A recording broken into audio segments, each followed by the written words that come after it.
Welcome, everyone. We're so excited for today's event, chatting through accommodations in the workplace. My name is Hannah, and I'm the co-founder and CEO of Disclo. I would be described as a white woman with brown hair, shoulder length. I'm wearing a plaid suit jacket, and my background is boring. It is white. I was diagnosed with chronic Lyme disease in college, and I had a PICC line placed in my arm shortly after my college graduation.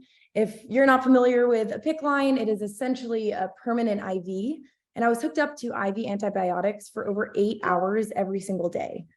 And now, as you can imagine, this was very, very hard for me to manage with life in general, but I saw just how difficult it was to navigate the workplace when I landed my first job out of school at a top-tier design agency in Washington, D.C. And now at the time, I really didn't see myself as someone with a disability. And truthfully, I had no idea that there were laws existing to support people like me. And when I started to learn just how many people live with a chronic illness and disability, I was alarmed that over 60% of adults were struggling with similar things as I was in the workplace. I ended up joining forces with my now co-founder, Kai Keen. And in 2019, we launched our first business known as Chronically Capable. We launched Disclo this past summer, and honestly, I kind of pinch myself every single day because I feel like I have a dream job getting to help people like me with chronic illnesses and disabilities to really navigate this process of disclosing and asking for support at work.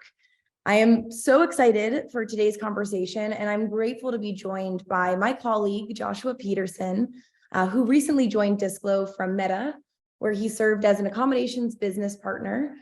Joshua is a highly skilled professional in workplace accommodations and human resources. And I'll let him speak for himself and intro himself, but without further ado, we'd like to welcome you to today's event. Excellent. Thank you so much, Hannah, for the great introduction. And I'm just so glad to have recently joined Disclo as the head of workplace accommodations and experience.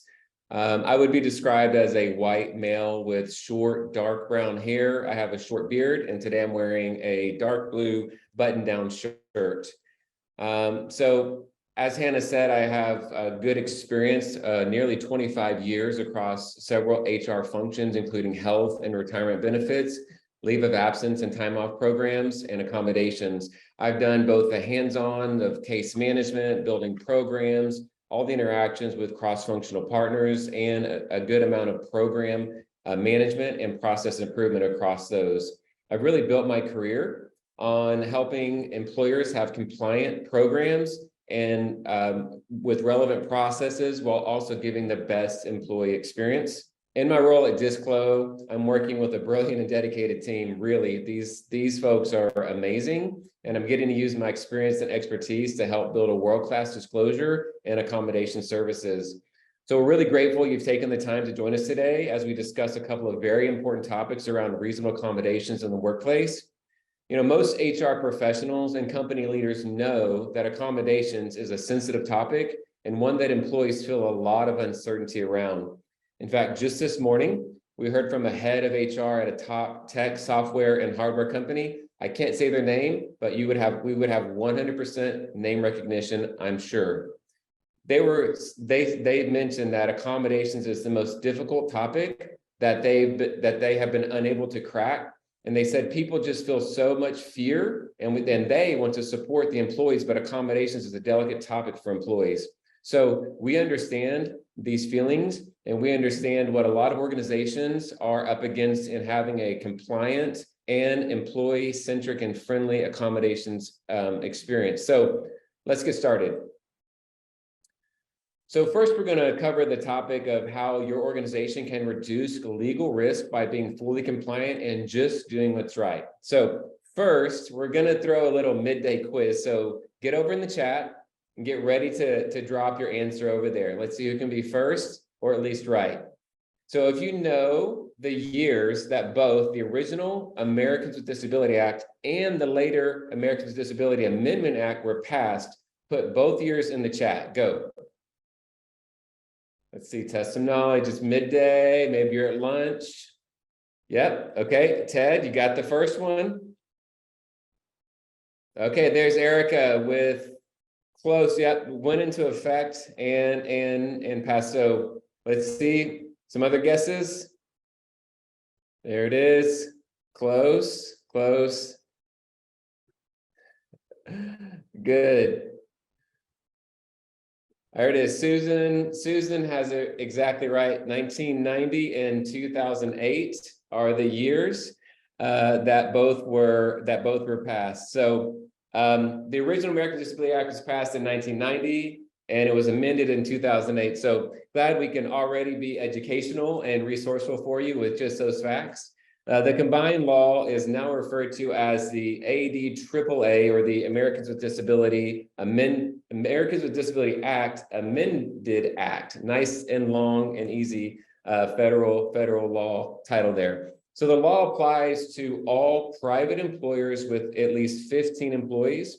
And we should note that 32 states plus DC have passed laws that make many of the ADAAA regs applicable to employers with less employees. In several states, it's employers with just one. So if you have one employee and they are requesting a reasonable accommodation, you might be obligated to give them the protections under the law. So you want to make sure and check your state laws.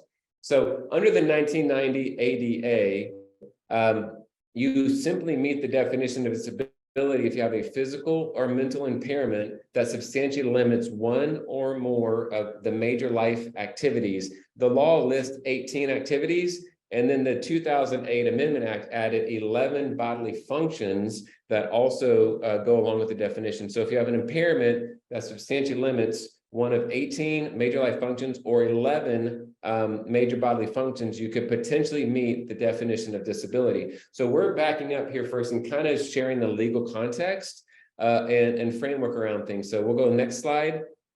So the interactive process, what is it? It is a key part of the ADA regulations and implementation as interpreted by the EEOC.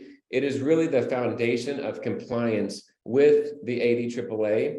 The purpose is really to facilitate a discussion and find solutions. So it's a conversation between the employer and the employee to determine if the employee requires a reasonable accommodation to perform the essential functions of their role, and if so, what accommodation or accommodations would be best to enable them to complete the essential functions of their role. It's a critical part of the process, and when done right, it really shows valuable employees that you support them, and it really increases employee satisfaction. In my experience as an accommodations business partner and engaging across accommodations, cross-functional partners, I have been told many times when we're doing the interactive process right, how much from an employee they value the process, and they value their employer considering their needs and really working with them to find an accommodation that allows them to stay employed, reduces the fear they have in the process, and really enhances their employee experience. So this is a critical part. We'll go next. So I also want to cover, just a couple of new regulations that have come into effect, and using this to say that regulations are always changing. We have 50 states that like to pass laws at various times, as well as some municipalities. So important to stay up with the changing laws and legislation. Disclo will be covering several things as they come out coming up, but a few new regulations that have been passed to hold up the rights of individuals are the Pregnant Workers Fairness and the PUMP Act. So the first one, the Pregnant Workers Fairness Act, eliminates discrimination and promotes employee health and economic security by ensuring reasonable workplace accommodations for workers whose ability to perform the functions of a job are limited by pregnancy, childbirth, or a related medical condition. So it ensures that these individuals really have protections when they're either pregnant, childbirth, or have a related condition.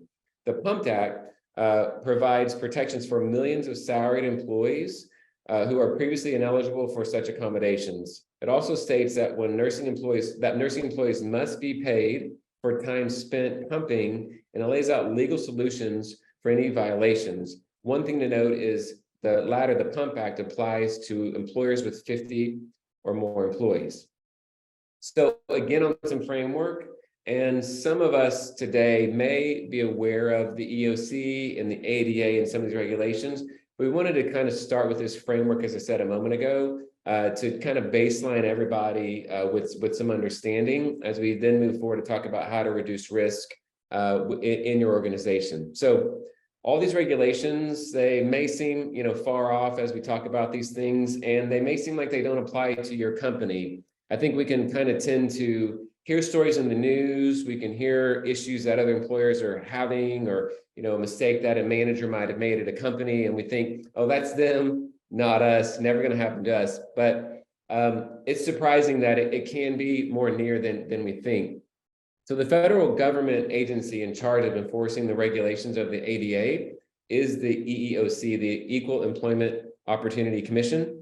They are tasked with enforcing Title I of the ADA, which requires employers with 15 or more employees. Again, note state laws, many apply to less than 15, but it requires you to provide qualified individuals with a disability an equal opportunity to benefit from the full range of employment-related opportunities available to others.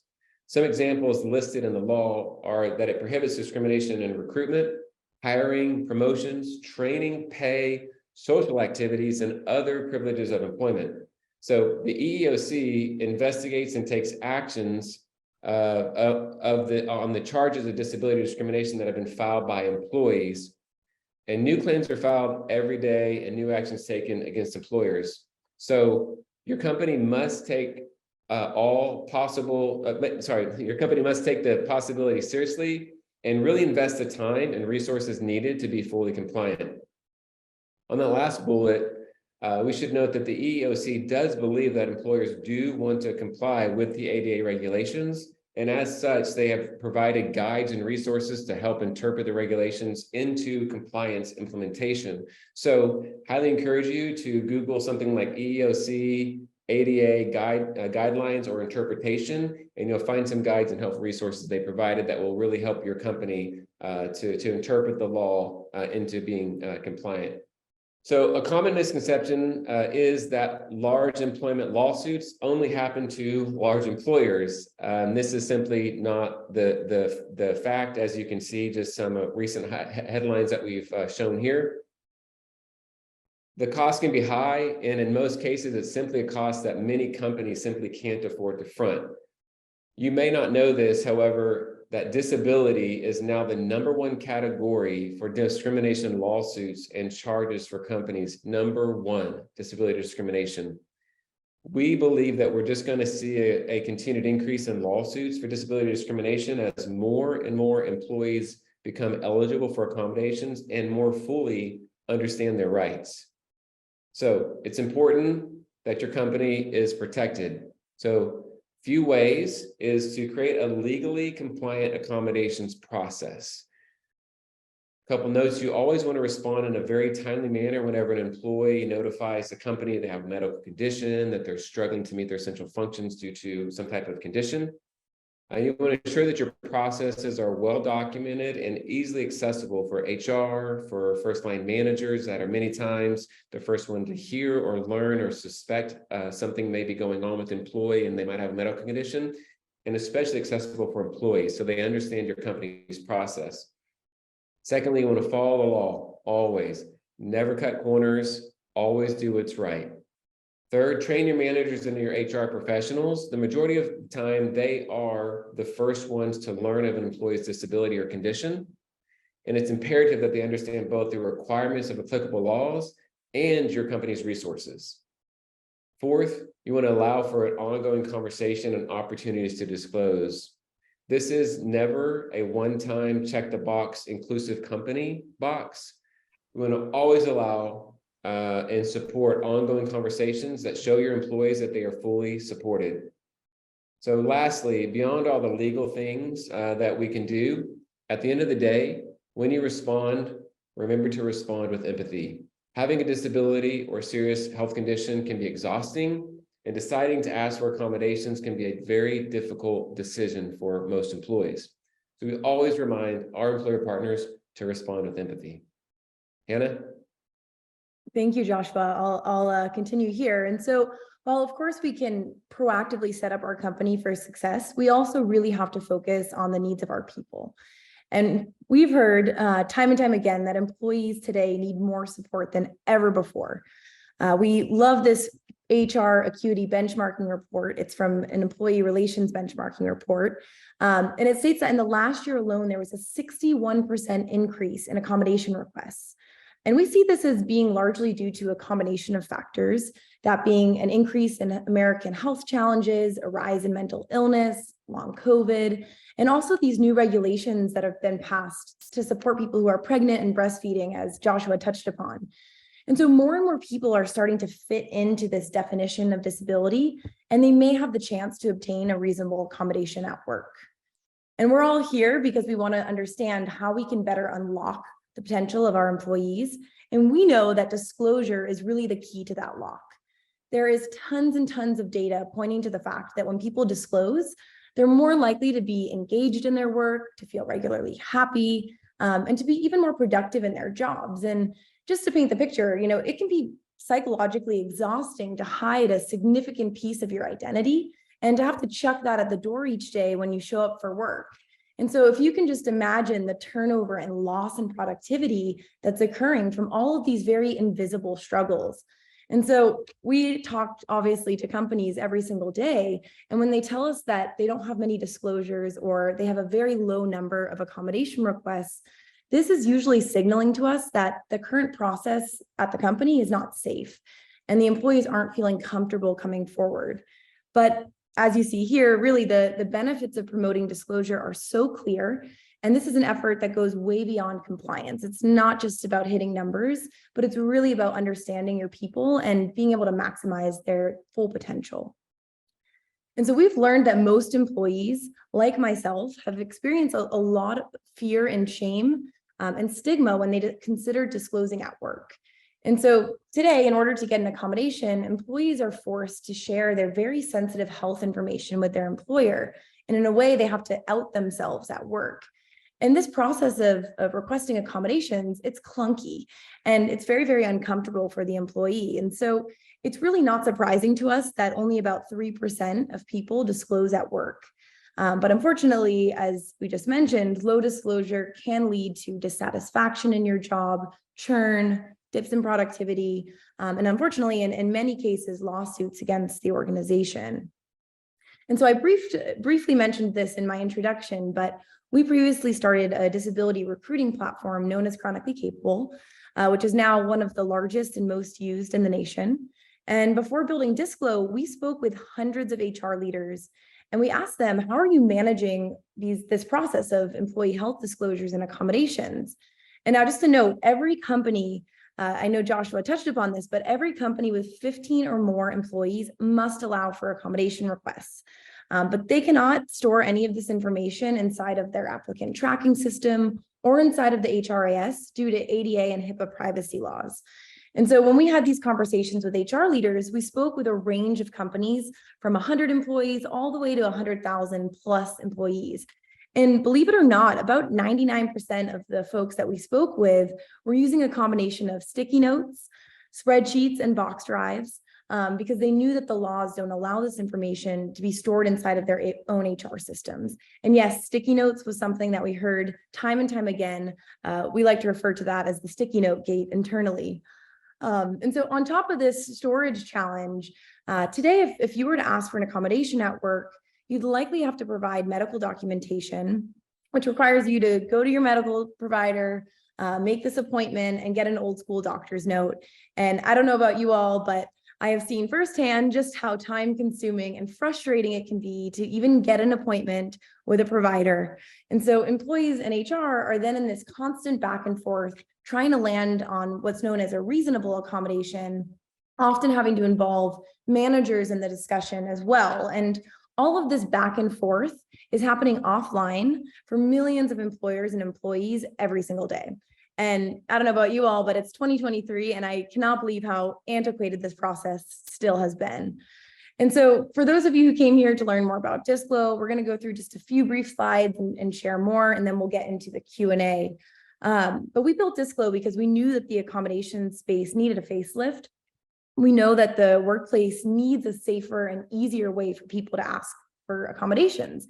And that's exactly where we're coming in and really trying to be the first confidential platform to really streamline this process for both employers and employees as well. And so we have created a system that allows people to very safely disclose and ask for accommodations, and getting rid of those awkward conversations, the loads of paperwork and fax machines altogether. And we were inspired by products like TurboTax to take something that's super, super complicated and complex and turn it into this very simple step-by-step guided process, and completely digital, of course. And so using Disclo, companies can collect all of the relevant information from their employees, completely hands-free for the employer. And so obviously this is now protecting the employer from ever having to touch any of the sensitive health information, PHI. And the employee can really feel safe knowing that their employer is not going to know the specifics of their condition. You know, when I was going through this process, it was very irrelevant that I was living with Lyme disease. I just needed to know that I could have this accommodation at work, being able to have my IV. And the platform offers very structured case flows that's built for HR staff members with or without familiarity of the ADA interactive process. And lastly, we've built out a very robust analytics dashboard, which allows our partners to capture real-time employee data and track against EEOC and ADA guidelines, and even your own internal DEI goals. And so if you're someone who has leadership knocking at your door asking for self-ID data, rather than digging this up, you can simply just download our analytics dashboard and provide real-time insights. And our hope is that over time, these insights can really help companies to gain a better understanding of their people and the needs of their people. So helping them to reallocate benefit spend and better understand how do we support the true needs of our people, of our employees. And so if you're interested in learning more about the platform, we'd love to show you. So feel free to use this QR code. I know everyone may be sick of these since we're 2.5 years into the pandemic, but feel free to use this QR code or visit our website. We are now going to jump into a brief Q&A. For those of you who have to hop off, we thank you so much for joining, and we do hope to see you on the platform in the near future. We do plan to continue these educational live streams throughout 2023, especially these kind of short educational bursts during your lunch break, hopefully. So there will be a link in the Zoom chat shortly where you can share your feedback on today's session and also take part in choosing future topics that you'd like us to cover. So without further ado, we'll jump right into the Q&A. Yeah, so everyone is able to unmute themselves now. So if you'd like to ask your question audibly, feel free to unmute, turn on your video if you'd like, it's optional, or drop a question in the chat. While we're waiting on that, I love the note here from Kyle that says only like 4% ever disclose, but if tools are offered, nearly 25% of any group will use accessibility tools. So while we're not, directly in the accessibility market, many accommodations are for accessible solutions, such as especially tech solutions, screen readers, various things like that. So absolutely, great note there, Kyle, that if an organization simply offers tools and options, that usually about 1/4 or so will use those. And we have a question or two here. If people don't disclose, we don't know their needs, right? And I think that is really the theme here. Most people are scared to share and to disclose, but really the point of disclosing is to get that accommodation. And so that is why there's so many efforts around getting leadership even to disclose. It really starts that conversation and allows people to feel comfortable. Absolutely. We had one question. Has this been marketed to any federal government contracting companies? We hope so. So we have been around for a few months here. We are equipped to support both federal and private companies. We have been working with a range of companies all the way from unicorn startups to major enterprises using Disclo right now. But yeah, if you know anyone in the federal government, feel free to send them the link to our website. Yeah, absolutely. Yeah. And feel free, if you're not comfortable unmuting yourself, feel free to drop a question in the chat. If we don't get to all of the questions in the next 4 minutes here, we'll be sure to follow up via email with any questions that went unanswered. Can I just jump in with a question? Yeah, Absolutely. go ahead, It's a Ted. lot easier for me to talk than type. So Of course. I'm wondering why the EEOC doesn't have something like this. Aren't they the ones that police the accommodation request and grant them? Well, how are they tracking this? Yeah, it's a great So, question. I think yeah, they so, were, they were, go ahead. you go ahead, Hannah, you wanna? No, you can go for it. Go for it. Okay, I was gonna say, while I certainly, can't get in the minds of the EOC officials to answer completely. I think it's more, one of those things where they see it as the employer's responsibility to figure out how to administer accommodations and be compliant with Title I of the ADA. And rather than dictating or saying, here's that one solution, and maybe that balance of there's probably a good hundreds or thousands of private employers that don't want to use some government software solution necessarily. And, big government isn't always able to pivot and tilt to, up and coming tech solutions and, revamp to something new.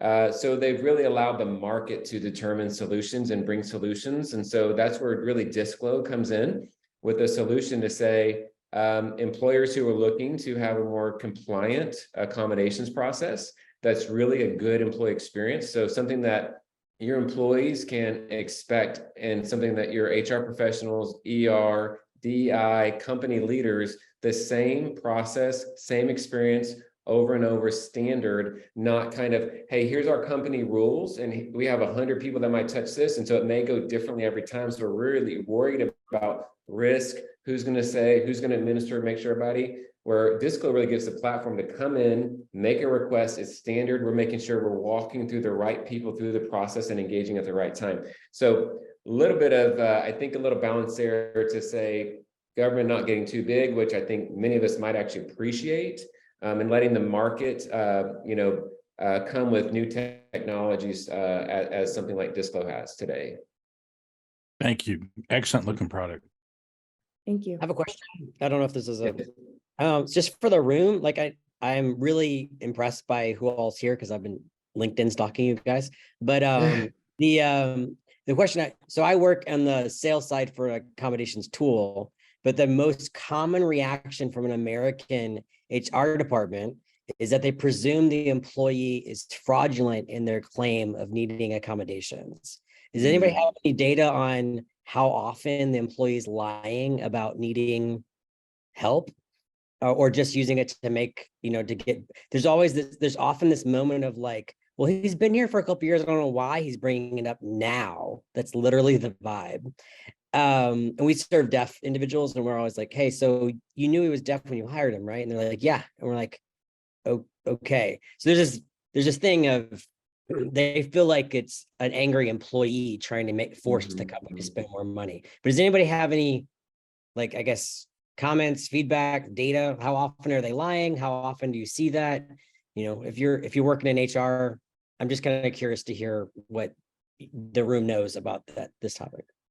Yeah, great question, Kyle. And I'm just seeing in the comments, someone said it's most likely close to zero. And I would agree. While I don't know of any data because, while it is difficult to examine everybody's request and to make any determination there, it's absolutely not right for an organization to take the position or posture that the majority of people are being fraudulent in their requests, because we know that, the majority of individuals, it's a high percentage of individuals who are living with a health condition that would meet the definition of disability under the ADA, and they're struggling at work and simply need an accommodation, need an adjustment. Most accommodations cost $500 or less one time to implement, and then the rest, the other high majority, are just a little bit of time and follow-up and implementation. They really don't require a high amount of effort, but by an employer putting in that little bit of investment and a little bit of time, they likely are retaining a high-value employee who really wants to be there and just needs a little bit of care and assistance. So we see accommodations as really an employee experience lever for employers when done right, but we don't believe that it's a high amount of people that are fraudulent by any means. Yeah, and just to chime in there as well, and that's why having a tool like Disclo, I think, is so important, because we are verifying the legitimacy, and we're able to see over time these numbers and these data. So we will have updated data points for you over time.